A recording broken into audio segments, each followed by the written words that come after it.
Hi, everyone. I'm Caleb Giddings from Gunnuts Media, and you're listening to the Firearms Industry News Podcast. On this episode, I'm really pleased to have my friend Brett Voorhees, the CEO of Taurus, which is quite the promotion from the last time I talked to Brett.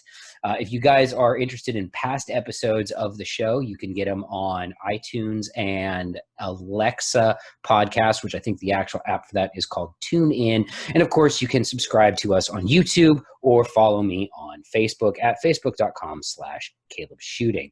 And now that the boring intro is over, let's get into this. A little bit of background on my guest. Again, my guest is Brett Voorhees. He's the CEO of Taurus, which the last time I talked to Brett, he was working for Walther, and that was actually how we met. And when I found out he had moved over to Taurus, I definitely wanted to get him on and have a conversation about what's going on at Taurus and developments with that company. So Brett, thanks for coming on. I know you're getting settled into your new house and these Corona times are all crazy, but I appreciate it. Yeah, man. Thanks for having me on here. I'm excited about this. It's gonna be fun. So, we'll just jump into this. How many, I don't think it's widely known knowledge that Taurus now actually has onshore manufacturing here in the United States, right? Right. So yeah, the brief history there. We recently just moved from our factory down in Miami, which they kind of outgrew over I think they were in that building 20-ish years. And they kind of outgrew it. They did start doing some manufacturing down there, but the majority of the pistols are being imported from Brazil up into Miami. When they made the move to Georgia for various reasons, the goal was to expand that and grow and start bringing more and more stuff stateside. We still have our factory down in Brazil, which has been they've made a massive investment there to grow that and get it up to where it needed to be from a quality standpoint, from a manufacturing capability standpoint. And we do a lot of our trial run stuff before we bring assembly lines and different manufacturing processes up to the U.S. We start them down there, vet out the processes, and then move them up. So that facility down there is still a very key part of our business.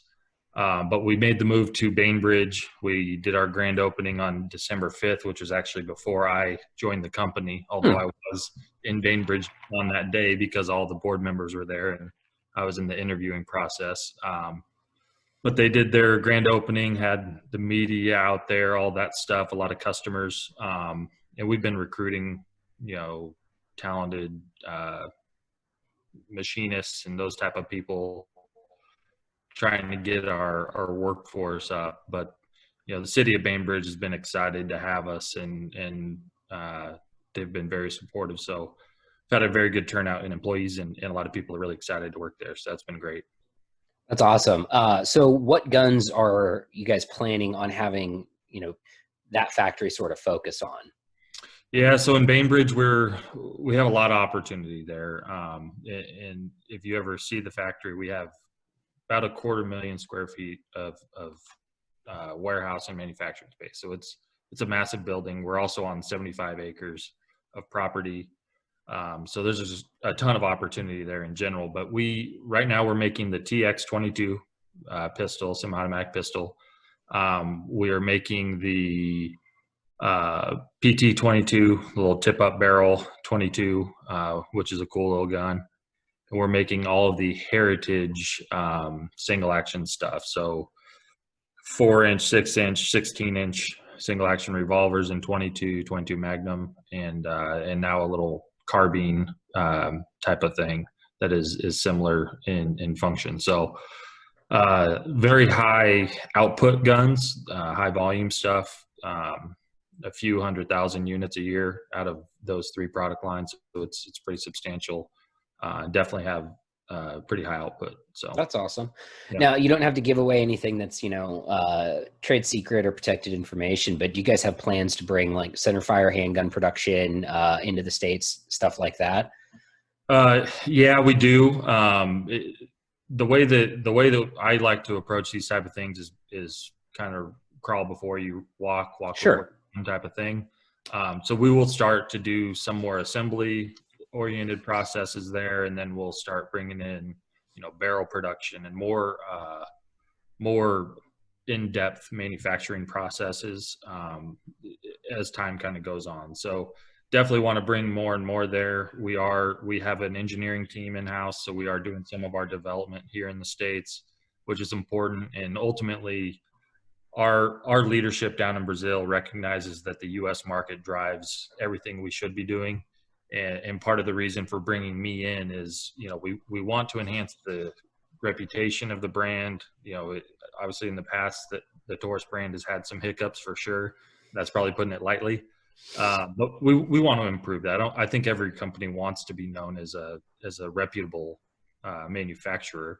And I'm not saying that we're going to be a Wilson Combat ultra premium product. We have the ability to produce a very high output at a low cost, but we can do that while maintaining good quality control and offer some great innovation. So that's really the thought process in bringing me in. And you'll see a lot of what we focus on in the States is geared towards that. So we're going to be trying to build some exciting and probably maybe a little more niche product and definitely drive some innovation out of there. I do appreciate you mentioning the hiccups that Taurus has had in the past with quality control and with reputation management and stuff like that. And it's one of those things that's always been curious for me because I've actually owned probably, let me think about this for a second. 1, 2, 3, 4. I've actually owned 5 different Taurus pistols at various points in my gun owning life. And I can honestly say that 2 of them were great. They did exactly what I wanted them to do. They ran fine. They shot all the right, they did all of the things that you want a handgun to do. And then 2 of them were not great. And then one of them was really bad. And it's interesting that I'm sure you've heard the joke of you get a Wednesday gun versus a Friday gun. Yeah. The guy that makes the gun on Wednesday when he's feeling good, he had a great night the night before, versus the gun that got made on Friday at 3:30 and it's kind of quitting time. And so, I think that anything that you guys can do, you mentioned this, that the plant down in Brazil is putting in more measures to improve quality. Can you talk a little bit about that? Or yeah, just more thorough processes is really what it is. So throughout the manufacturing process, gauging parts, making sure that things are within spec before it gets into the assembly line, those type of things are important. Making sure that you're starting with good parts is the key fundament of building a good, reliable gun. mm-hmm. Because there's some investment in engineering talent and resources as well. They're building or designing better guns in general. But as long as the design sound and the parts are good, in theory, everything else should come in and work well. But you have to spend the time and effort to check that throughout the process to make sure you're not putting something out there that should have been caught. So this actually started maybe 4 years ago under previous leadership, and the team in Brazil is fully bought into it for sure. But they actually started out in the U.S. and doing 100% inspections. Every gun that came in the door went on hold, and it went to QC inspection before anything else. So the reason for that was we need to stop it from going to market if we can. And then once you can implement that, then you go back and say, okay, now we need to stop it from coming to the U.S. If there are problems. Keep it in Brazil because it's a lot cheaper to fix there. Right. So they kind of started implementing these measures, and then over time, it's leaked all the way down to parts manufacturing, and we do most of that in-house, or pretty much all of it in-house. So we have direct control over that stuff, and that's a big component of it. Well, and that's one of the interesting things too that a lot of people don't know is that Taurus is you can actually control the vast majority of your own production because you have the forges, you've got all of the other component creation bits that a lot of other companies don't really have access to. They're either buying forgings or castings from other places to get them. So it's always I've always had the idea that if a company can control their, the creation of their gun from a piece of metal into an actual gun, and they can manage good QC through all of that, the finished product should be pretty cool, right? Yeah, and I think that's it's a big component of our success and really our ability to provide a good gun at a lower cost than everybody. Sure, the labor in Brazil is a little cheaper as well, but ultimately we have a very high head count down there, so the overhead is high. Mm-hmm. It's a matter of you have to maintain a certain amount of volume to be able to achieve those cost cutting measures. But we do all of our MIM start to finish in-house. And of course, MIM in the firearm industry, there's a little bit of stigma there. There's certainly a place for MIM if it's used properly and it's good parts. It makes a lot of sense, especially at the volume that we're doing. But we do everything from making our own molds to mold the metal all the way through the furnace and heat treating processes into a final finished part. And I don't think there's another gun company that does all of that. No, I doubt that very much. And it's interesting you brought up MIM. So for people who don't know, MIM stands for metal injection molding. And I would say back in probably the late 90s, early 2000s, it started to get a bad reputation because firearms manufacturers, we use Smith & Wesson as an example, since neither of us have ever worked for Smith & Wesson, Smith & Wesson, as an example, guys, don't get upset with me about this one, started using metal injection molding to make the hammers for their revolvers. And people got very angry about this because it wasn't a machine, it wasn't a forged part that was machine tooled. It's, to describe MIM, it literally is that. You have a mold, you inject liquid metal into it, not like the T1000, but molten metal, and it gets all like scienced together, not an engineer. It gets scienced together, and the finished part that comes out can be tooled, it can be polished. You can do everything to a finished MIM part that you could do to a cast or forged part. But what happened was Smith & Wesson, and this one I am calling them out, bought some crappy MIM. And those crappy MIM parts, well, they were crappy. And it sort of kicked off this whole thing where people were like, oh, well, MIM sucks because it's cheap. When the actual answer is cheap parts suck. If you buy poor quality MIM parts, or they're going to be just as bad as a poor quality casting or a poor quality forging. People are like, oh, well, this 1911 has a forged frame. And I'm like, forged frame from Turkey. All right. Like this was an actual conversation. Just as an example of this, I was talking to somebody about a Ruger 1911 versus this imported one. And the guy was like, well, this one's got a forged frame. I'm like, yeah, it's from Turkey. I don't know anything about it, versus a cast Ruger frame that was made in the United States by people who probably know what they're doing. Yeah. So, and what type of material is in that forging from exactly. Turkey? Is it S12 steel? Is it, something a little bit better? And that's what you really don't know. Right. Mm-hmm. So yeah, and to kind of go back to your point on what MIM truly is, there is a ton of science that goes into it. That is, you're by making liquid metal, you're actually mixing a polymer compound with metal, and so it becomes kind of this hybrid component. And then when you mold it, it's this part that's about 30% bigger than the part that you really want. And then it goes through this chemical furnace process that drains all of the polymer out of it. So then you have this porous metal component that's still larger than what you intended the part to be. Then it goes into a sintering heat shrinking process that will shrink it down to actual parts. So if you're not good at it, there's a lot of variable there that it can be, out of spec or whatever. But the benefit is, number one, machine time obviously is zero because you're not really machining out of a chunk of steel. And the other part is you can get dimensions and curvature and stuff like that you can't physically get out of a CNC machine. So if you want a component that's complexly designed without 90-degree angles that become weak, you can actually do that in MIM because it's just like molding polymer. So well, there you go, guys. Yeah. So if you're listening to this and you were ever curious about how metal injection molding works, now you know. And we've all been made smarter today, and that's pretty cool. I want to shift gears for a second away from engineering and stuff like that and talk about marketing.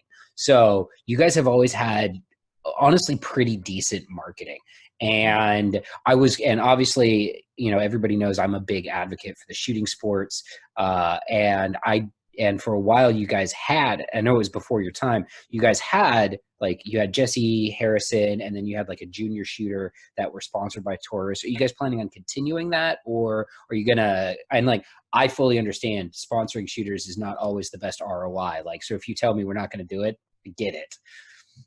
Yeah, no. So Jesse's still on board, and I plan on continuing that. I've known Jesse for quite a long time, and I've always been super impressed with her. She's number one. She's a great shooter. I mean, just no doubt about it. She's a great brand advocate for us, and she also is more than just a sponsored shooter. She's actually a part of our payroll. I mean, she's an employee of ours. Oh, right on. So, and there's a lot of benefit to that. So she takes part in a lot of product development projects. She's part of the marketing team. She's on conference calls with us weekly. So she's very heavily involved with our company. So a lot of benefit there. And I'm a fan of that type of scenario where we have brand advocates out there working for us all the time, but they have to be the right people. So obviously Jesse is one of those. I would like to grow that into a few others. And I'd like to touch different segments of our industry, not just competitive shooting. But I think competitive shooting, those people, from my experience, tend to be very effective in that brand advocate role. Absolutely. You know, and I think that one of the things that I've always thought is that companies like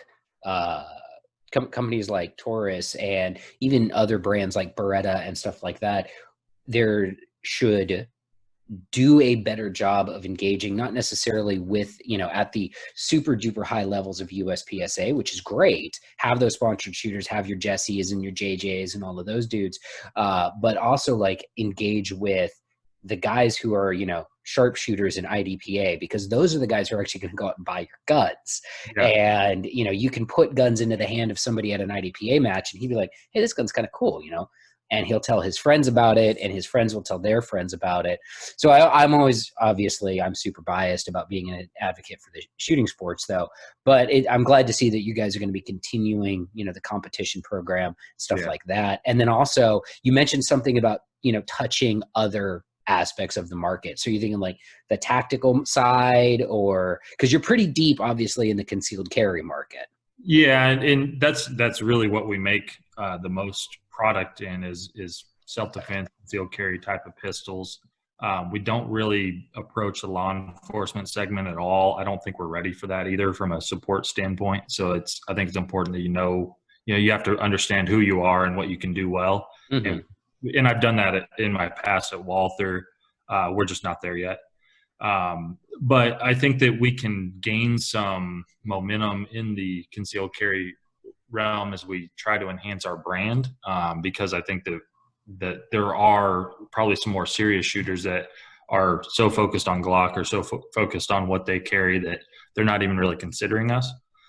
So I think if we can win some hearts and minds in that aspect, we'll definitely benefit from it. So do you guys, and this is my ignorance of your product catalog. I'm actually pretty familiar with your current revolver catalog, but your semi-auto catalog is a little bit of a mystery to me.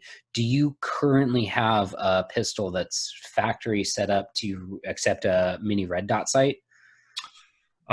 We do not right now. There's definitely some stuff in the works. I think everyone knows that's where everybody, yeah. It's a growing segment. We saw it in my past at Walther. You have to have some options. So we do have quite a few things coming that will address that need. But yeah, right now we don't have a factory milled optic ready version. Okay. All right. Let's see. What else there was another question I had on the marketing front. So back to the concealed carry products. So right now on the semi-auto side, you're making your 22s here in the States. Everything else is made. So walk me through the journey of a gun from Brazil to a gun store. Obviously it's, you know, it starts there. How's it end up in Georgia? So yeah, right now we have a little bit of a unique dynamic to that supply chain question, because we have obviously the coronavirus situation affecting flights from South America coming into the U.S. So we're not able to we first of all, we air freight all of our product. Basically it comes in and within a matter of 2 or 3 days, it's in our factory from the time it leaves Brazil. And there's several reasons for that, but the normal airlines that we use they're not able to provide that service. So right now we're chartering private planes to bring products up here. So there's a ridiculous cost associated with that, and there's that also might we're basically doing one per week. That might be the most gangster thing anybody in the firearm industry has ever said to me, though. Oh yeah, we're just gonna charter some private planes to fly our guns up here from Brazil. Yeah. I'm like, are you?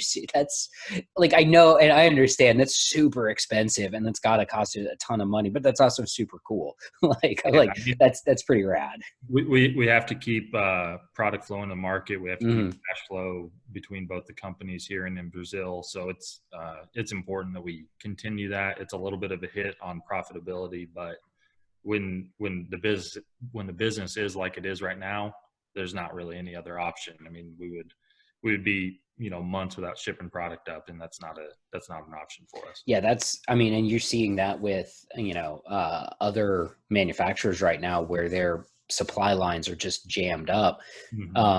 So you guys, so in Brazil, so for people, if you're listening to this episode in 2021 and you're like, what the hell are they talking about? We're still in the middle of the coronavirus crisis. But the factory in Brazil is still producing. Do they even do social distancing down there, or are they like send it? No, they are. So I don't know how much of this I'm supposed to actually say. I'll probably give too much information out here. We did work with our local government down there and the labor unions and those type of things to make sure we were, following all suggestions that they had. We did send a pretty large chunk of our workforce home that were medically at risk or fragile or whatever you want to label those people. So they went on paid leave. And that's really cool of you guys. Yeah, it was what we had to do to be able to continue operating, but it was also probably the right thing to do. Additionally, we've had to make some changes to our production floor and space people out as much as we can, provide PPE equipment, that type of stuff. But ultimately, we've been relatively unaffected. We're not producing a couple of product lines at this time just because of the reshuffling of the production floor, focusing on our volume drivers, that kind of stuff. But yeah, ultimately we're fully operational. So it's been pretty amazing. Still making guns. And I mean, there's no better time for it because people are buying every gun they can get their hands on right now. Yeah. If you go on, I go on Grab-A-Guns a lot at like 11:30 at night, which is a terrible time to do that because I probably had a couple of drinks and I'm like, I should buy this. Yeah. Luckily, they're all out of stock. So I'm like, oh, thank God. Now, that actually reminded me of something else I wanted to ask you about. So Taurus in the US isn't just Taurus. You mentioned you guys are making the Heritage single action revolvers. When did you acquire the Heritage brand? Oh man, that's probably a really good question that I should know the answer to. It's been a while. I know that. I want to say it's probably between 15 and 20 years ago. Something. Wow. Like that. I didn't know it had been that. Yeah. So I wasn't even aware. I didn't know that it had been that long or that you guys even owned the brand. And then if memory serves me, you also own the Rossi brand, correct? Yeah. And are there any plans to expand that in the United States? Are you throttling it? Because it seems like on the consumer side, because of the product overlap that you have, you've kind of pulled that one back a little bit. Yeah, especially in the handgun side of things with the revolvers. The Rossi revolvers, of course, there's some other reasons for this. I don't know if I should get into on this, but the Rossi revolvers. Don't do anything that's going to get you fired. All right. No, I really want you to do good work at Taurus. Yeah, I would try not to do that, but the Rossi line of revolvers had some issues. Let's just put it lightly that way. So those have been discontinued and moved out of the product family. So Rossi is primarily lever action rifles in various calibers. There's some single shot shotguns in that, some rimfire rifles, both SemiAuto and bolt action. So a pretty wide array of long guns, and those are all coming from our partner sister company CBC down in Brazil. Mm. And you also own Diamondback, is that correct? Because I remember when Um, that acquisition happened. it was a strange thing. I'm not super in the know on how it happened. So, to my knowledge, we never actually owned Diamondback. Really?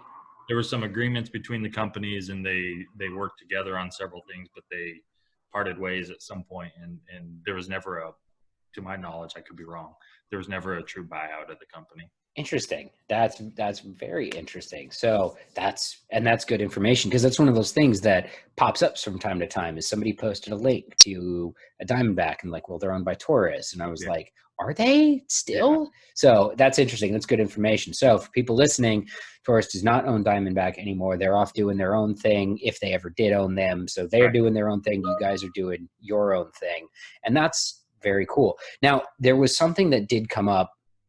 I believe it was in Brazil. Taurus got a military contract to produce an M4 rifle. Is that Mhm. correct?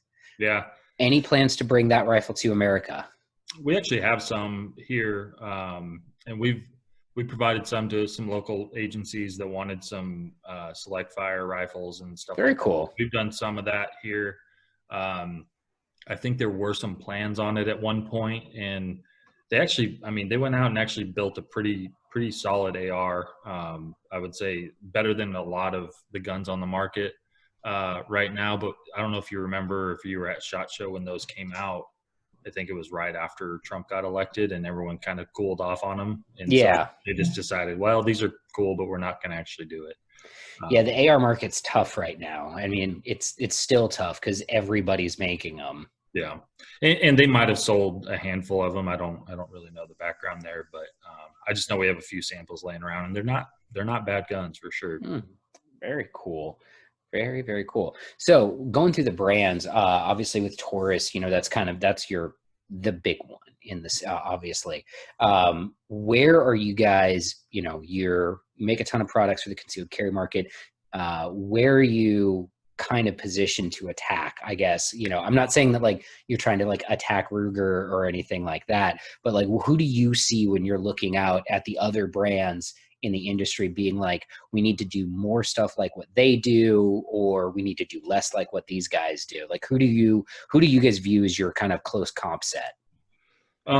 So there's probably some behind the scenes things that I consider a lot that maybe aren't as visible to like the consumer market. Sure. So like comparing ourselves to certain companies, I think Ruger does a great job on their product launches. So when I'm looking at how we execute those, I would like to compete with like in a way that Ruger does it. Get the guns into the market, have them ready to go, and then publicly launch. You avoid a lot of issues after the fact, and I think everyone can think back a couple of years to various companies, not just Taurus, but if you put a product out before it's ready, it definitely hurts the consumer's perception of that gun. So, and how many SHOT Shows have you been to? And this is 90% of the companies have done this at some point, where they're like, look at our new thing, it'll be ready in 3 months. And then 3 months comes and goes, and they're like, it's still not ready, but it's still cool. Please don't forget about our thing.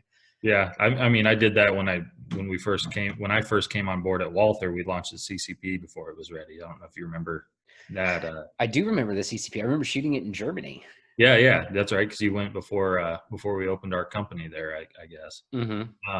So I want to avoid that, and so looking at our competitors, there's certain information like that I pay attention to, and then in terms of like price points. So the last couple of years on the gun market has been pretty brutal because there's been a lot of inventory. There's been a lot of production capacity that needed to be filled. And so manufacturers have started to creep down towards where we have been living. And so there's been a lot more big brands that we've been competing with. And I think we've held our own pretty well with especially our concealed carry product, like the G2C. Those have continued to kind of own that space and not really be affected. The G2C, that's when I was running a gun store, I would buy those whenever my distributors had them in stock, I would load up on them. If I could carry 10 of them in the store at once, I would, because they would sell out by the end of the week. It Yeah. was at such an attractive price point, especially for the market that I was in my store. And this is going to be the part of the show where I catch some flack, but I have become increasingly less dogmatic in recent years about how everybody should buy a Glock 19 and use that as their carry gun, because, like, look, maybe all you have is $200. And if I'm being super duper honest about what a self-defense shooting looks like, I would be willing to buy a G2C and bet my life that it'll make it through a magazine, Yeah. because that's what I need. That's really, like, if we and I know that, like, all of my friends who are into performance shooting, and, like, even myself, I feel a little gross saying this, but, like, that if we're really honest with ourselves about what a self-defense shooting looks like, if you have a gun that will make it through a magazine reliably, that's what you need it to do. And if you have $200,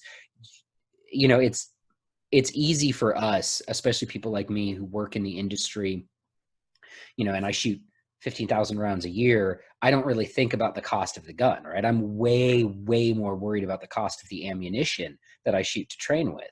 So, but for some people, like, the difference in cost between a G2C and a Glock 43 can be the difference between paying rent, Right. and that's like, and it's disingenuous for people like me to scoff at that, because that's a real, because just because you may not make as much money as someone else does, doesn't mean you have any less of a Second Amendment right. Right. Right. And I'm not trying to say that your products are for cheap people or poor people here. I realize that could have been misconstrued, but they are affordable. And we would routinely sell the G2C in the store. This was 3 years ago. We would routinely sell them for $189, and they would fly out the shelves. Yeah, and I mean it really goes back to our ability to produce that gun for cheaper. I mean that is our competitive advantage. It's not in maybe in the past this was the case, but today it's certainly not. There are no corners being cut in the manufacturing process of that gun, and they are all tested.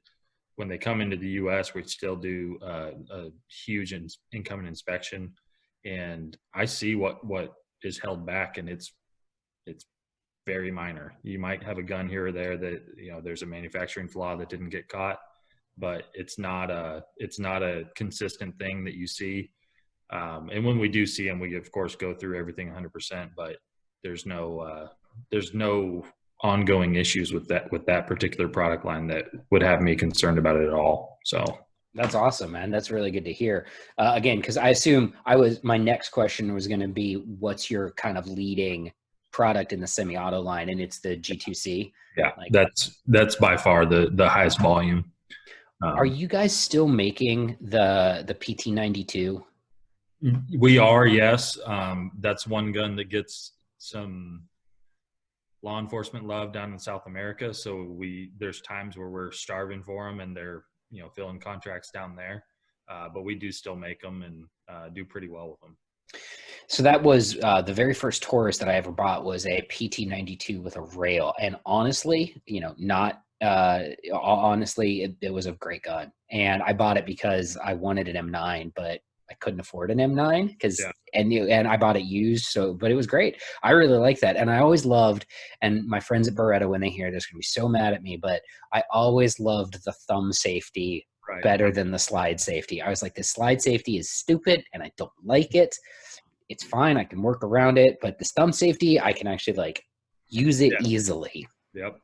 Yeah, I mean, of course, the Beretta gun's an iconic design, and it actually relates all the way back to the Walther P38 and a lot of design features, which is obviously an iconic gun as well. So, I mean, if you're going to put out a pretty close copy of a gun, it's not a bad one to start with. But no, I thought the frame mounted safety was a pretty good improvement on the gun, actually. Awesome. So do you have any new products coming up that you can talk about, or is everything on double secret probation? There's some guns that are due to come out throughout the summer that are pretty exciting.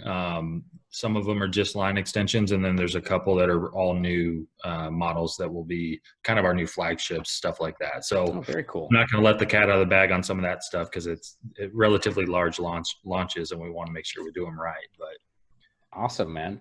That's very cool. Well, hey, do you have anything you want to add? man, I'm just kind of excited to take on this journey, and I appreciate the opportunity to come on here and chat with you, and hopefully spread the good word. And it's certainly going to be a long process, but I think things like these are important, where I can come out and talk about the company in a very honest manner. I think you know me well, and I'm not hiding anything or sugarcoating anything. I'm looking forward to taking on this challenge head on, and it's been a lot of fun so far. So. Yeah, man, I got to say, when I found out that you had moved over to Taurus, I was excited. Taurus remains one of those brands for me where I would love to be able to, because right now in the States, we have two top quality revolver manufacturers. You got Smith & Wesson, you got Ruger, and I would love to be able to, because I went through your revolver line before this interview, and I would love to be able to look someone in the eye and say, I wholeheartedly recommend one of these three brands now, pick which one does the thing. So I hope that, you coming on board and the changes that you guys are making with quality control, with processes and stuff, I really hope it's successful. Contrary to popular belief, I don't want brands to fail. I want more companies making guns. I want them making more guns, because the more of that we get in the consumer market, the more likely I'll still have a job in 20 years. Yeah, So yeah, man, no, I'm very excited for you. And I would like to wish you the best of luck with your, Thank you. with Taurus. Thank you. I appreciate it, man. All right, guys, that is it for this week's podcast. I want to thank everybody out there for listening and remind you to go ahead and keep leaving those 5-star reviews on iTunes. They are great. They help us. And make sure that if you enjoy this content, go ahead and share it with your friends on Facebook or whatever social networks you use. It helps us bump up our organic signal. I'm Caleb Giddings. Thanks for listening.